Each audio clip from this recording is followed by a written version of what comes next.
Welcome back, everybody. It's two guys and a stack of comics. I got a couple of stacks of comics actually over there. My name's Mike. Over here is Reed, my comic book partner in crime over there. How How you you doing, doing, Reed? sir? I'm doing good. Good weekend, relaxing. Talking comics always good. So you got the White Sox, and then you've White got Sox, and then I got Carolina the Panthers, not the Panthers. Bears, but so I have the jersey from time to time. I'm rocking the official Starlobs baseball cap, but also The Stark Industries, Stark Industries, right? They're nice. hero adjacent companies and industries. It was really cool. So, Now you got uh, Marvel, DC rocking there, and then what we wanted to do on the channel this year, we wanted to every month just kind of talk about our favorite creators. So in the vein of Marvel and DC, we have a legend for both that we'll start off, and I think kind of the first name that came up when we thought about legends in comics, Jack Kirby. And that while Stan is certainly up there, I think Jack Kirby probably takes the cake as the king of comics and probably always, the most important comic book figure, at least of this century, in terms of what modern comic books are.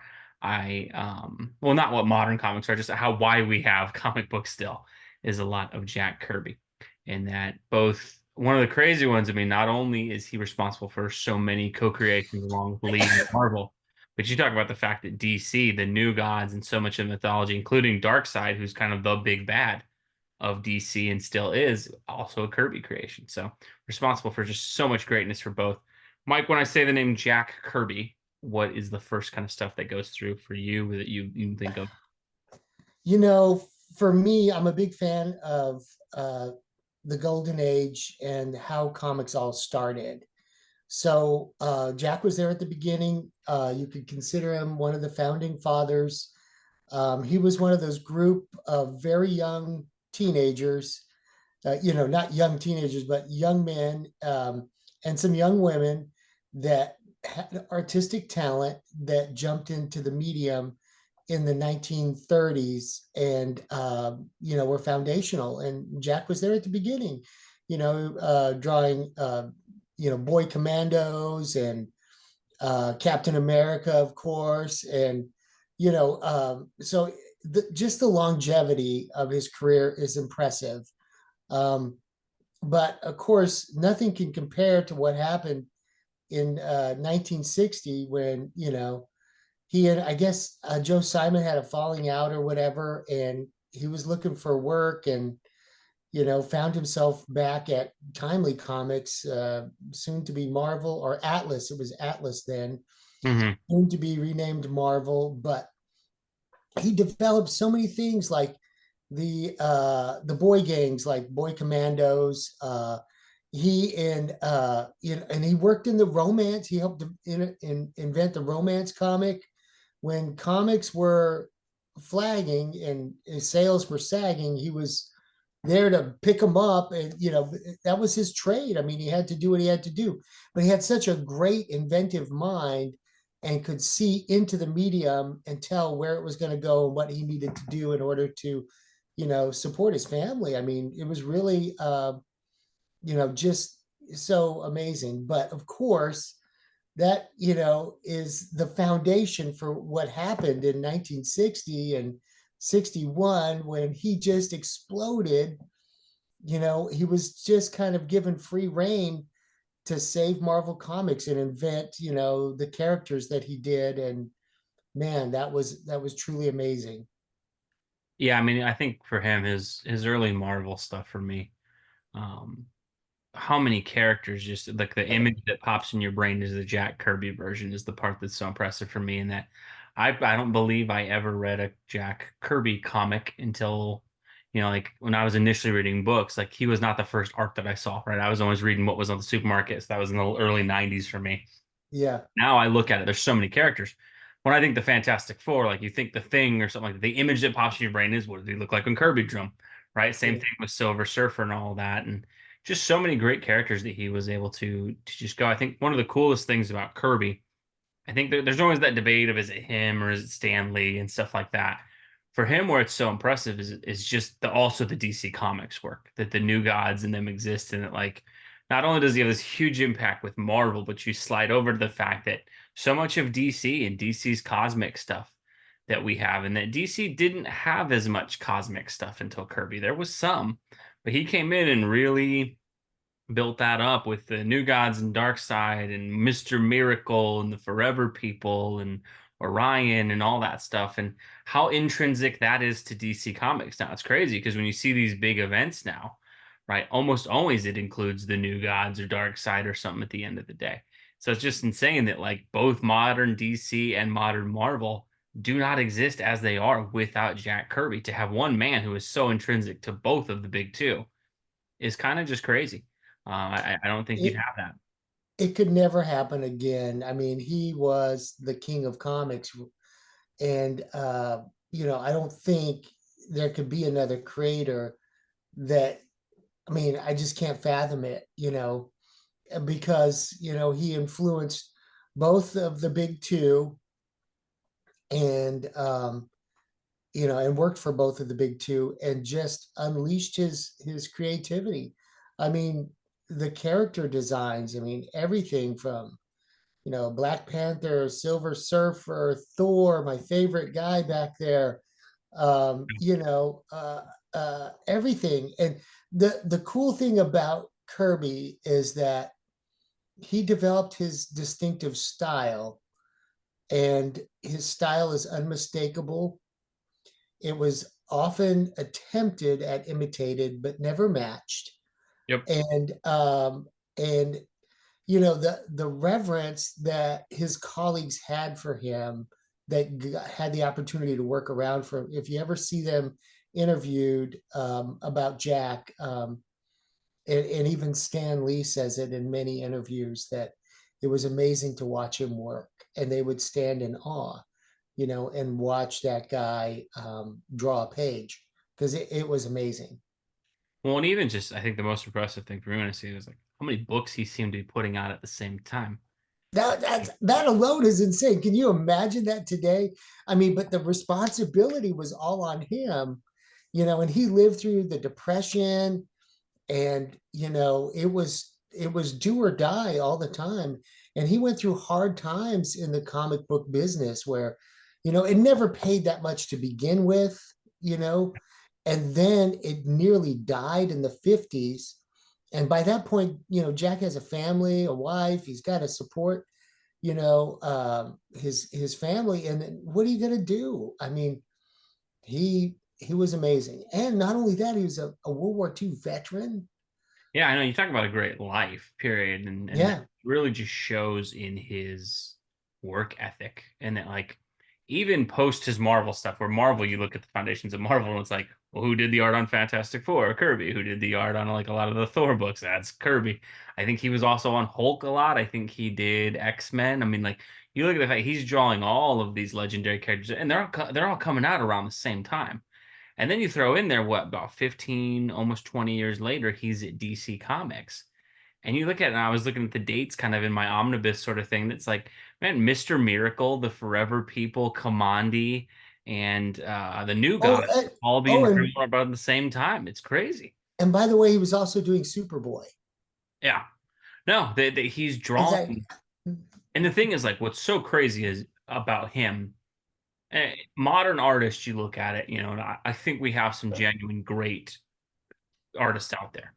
But what's crazy is you're lucky if you see him on 4 or 5 issues in a row, right? Like some of my favorites, I think Tony Daniel is probably one of my favorite modern artists. He drew Batman. I think he draws Batman incredibly well. But Tony Daniel will do like 6 issues on a book, and then he's gone for like 4 months, needs a break. And maybe he's doing cover work or whatever. But you never get like an extended, like 25 consecutive issues of Tony Daniel art in any book. It's like And you get Jack did four or that for five. decades at a time. Yeah, Jack's doing that. Like you open the Fantastic Four, and it's like the first 50 issues. Who's the artist? Jack Kirby. And then Hey, hey, crazy. he did 4 books. That's just like a Tuesday for Jack. One of them, like none of them seem compromised. That's the craziest part. Is like, like I love Jim Lee. I think Jim Lee's an amazing artist, but like you can tell at times when Jim Lee didn't put the same amount of time in. Like Yeah. Jim Lee on Batman when he did that Hush story arc. That's a mastercraft of artistry. You look at that and you're like, man, every single detail of this. And I think it was around the time DC did Rebirth. Jim Lee was initially on the Suicide Squad. And you can just tell it's good because it's Jim Lee, but it wasn't fully Jim Lee. You know, it kind of reminded me of when you see some of these performances from actors where it's like, oh, you kind of like there's the Academy Award movie where the actor fully goes for it, and then the other one where they're like in the cheap blockbuster movie, and like you can tell they're like, no one's gonna win an award on this, instead of kind of mail it in. You can tell that with a lot of these artists. Jack, it's like, man, you pick up any of his work, I really can't identify any comic where I'm like, oh, that's not Jack's best. And it's funny, is like he even seems to get a little bit better over time, and it might be controversial, but like I think his DC stuff is almost more impressive than his Marvel stuff at times. When you look at all that's going on just on like on the average page of an issue of New Gods or Mr. Miracle, you're His like, double page spreads and all it's the insane. Kirby tech in the background, and yeah, and he said himself in interviews that that's when he was his happiest because Carmine Infantino just gave him carte blanche. Do whatever you want, Jack. We're just gonna keep publishing them. You're the greatest of You're all the time. king, man. Who's gonna tell you that you can't do it? Yeah, and he and Carmine both started in comics when they were like 18, 19 years old and in the 40s. And, I think Jack was probably a little bit older than Carmine. Um, maybe like 5, 6 years older. I'm not sure. I'll have to check the dates, but because Carmine, I don't think started in comics till 47, and mhm. Jack, was there at 39, 30, 40, if I'm remembering my dates right. But man, what a career, Well, legendary. you look at the storytelling piece, and that's the different part that I look at with Kirby more than anybody else, and that there are very few artists who are legends who can actually write a good comic too. And while you can say Kirby's dialogue's a little clunky, and I think if you read some of his DC stuff, it is, the overall stories that he's telling, it may not be the greatest dialogue, but you look at the kind of the The overall concept. concept stuff Yeah. that he's exploring. You can tie so much into his worldview, and I think he was with Captain America originally as well. It's Mhm. just the way that he told Cap and how his kind of background and faith influenced that with Captain America, and Captain America getting involved in World War II and stuff like that. You throw in the high concept stuff of the Silver Surfer and Galactus, and well, I think Stan absolutely has to get some credit for all of the plots and things like that. In his DC stuff, that's all 100% him. And when you look at conceptually the New Gods and how that universe is set up and all of that, it's like this That's guy all can Jack. really spin a yarn too. And you're like, so what's funny to me is like I used to be 100% Stan Lee on his side, and I still think Stan deserves a lot of credit. But you go and you look at the concepts that he's doing at DC Comics, and it's like, man, there seems to be quite a bit here that I'm imagining Jack was responsible for, where it's like at the very least it was 50-50. And it's always sad to me that like Stan, because he was still around, got to be the cameos guy in the Marvel movies. Everybody sees Stan and, oh, Stan's there, and that's great for Stan. He was always a great ambassador for comics. I don't have anything negative to say about Stan. It just really stinks that Kirby, who I think is either above or equal with Stan, didn't get that recognition. He didn't get to be the cool cameo in the movies and things like that. And that's only sad to me because yeah, we absolutely don't have modern DC or Marvel. Comics are probably not still around without that guy. It's just crazy. It's very true. Comics would be very different without Jack Kirby. Um, my faithful argument is that you know Carmine and Bob Kanigher saved comic books when in 1956 they decided to revamp superheroes and bring them back in. Mhm. Um, and um, and as soon as you know Stan and Martin Goodman saw that that was profitable to go back into comics, uh, Jack was all about that because he never left superheroes. He always wanted superheroes to come back, and so when they said game on for superheroes, Jack was like, "Oh yeah, I could do that." and he just did them so well. He did heroes like nobody else did them. He created heroes like nobody else could. He saw the heroes and the medium for what it was, and he got the most out of that medium. And Good.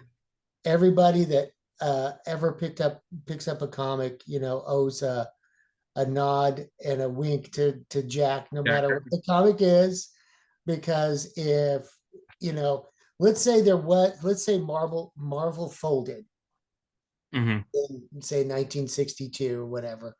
Let's say Marvel folded. DC was rolling with their heroes. Can you imagine what the 60s would have been like without Marvel? I Yeah. mean, yeah, the comics got new legs because DC decided to do superheroes again, and Marvel was all about just chasing the trend of the day. But you can kind of see that Once fizzling Marvel out. raised its game, DC had to step it up too, and it helped. It Exactly, helped it. exactly. And Jack Kirby was the reason because he fueled the fire, just by being who he was, and nose to the drawing board, just pumping out book after book, like, and current creators just kind of stand in awe when they realize, like, he was doing. Let's take a typical 1963, 64 at Marvel Comics. What titles can you think of? He didn't do Spider-Man, but he was doing Fantastic Four. Hmm. He was doing Thor. He was doing he was doing X-Men. X-Men. He was doing X-Men. That's three different books a month. And he was doing covers. Like right now, they divide the work. Like, okay, we'll Yeah. get somebody to do the No, cover. the Amazing You did the Fantasy 15. covers, you did the interiors, half the time you did the ink, Well, then he's and involved with Hulk. I mean, the Hulk. I think that's crazy that you have so many. That's the part to me that just sets him apart from everybody else. And that even later, DC, you look at the dates, and it's like, man, he was drawing Mr. Miracle with New Gods a long time, the same time as the Forever People and Kamandi and Super. Commanding Forever People, Yeah, and you're Superboy. like, man, this guy's bad. And what's crazy is you read them, and it's like there's no difference in the art. You don't look at any of them and go like, Yeah. oh, that's where he was really focused, and this one is. And I'm always just stunned at that. And that like modern artists, like I remember a couple months ago, everybody was marveling that like Dan Mora was doing art for both World's Finest for DC and Shazam, and that only lasted like 5 or 6 issues, and then it was back to, well, he needs to focus on the one book, and it's like Kirby. What's crazy is if Kirby hadn't been able to do that, if he hadn't been able to do Fantastic Four plus Thor plus X-Men at the same time, who knows if those books make it or if those books become as iconic? Because if you'd have put a lesser artist on it, maybe it's not a big a hit, and maybe Marvel doesn't truly establish themselves. And so Right. it's just insane to think that you'd have one guy just carrying so much of the industry on his shoulders in terms of his ability to, draw things and put things together. And I think the other part too, when you talk about the Marvel method, like a lot of times Stan just go gives them an outline. So much of what we know of the characters' designs, what they look like, the cool I costume. think a, I think a lot of times it was Jack giving Stan the outline. Yeah. That's Well, kind of what I think. I was like, yeah, his although I'm ability sure it to, happened the other way around sometimes, because they were yeah. just they were under the gun. But I think that's the crazy part is how many iconic things that he drew that's like, I mean, Doctor Doom largely looks exactly the same as Jack drew him, what, 60 years later?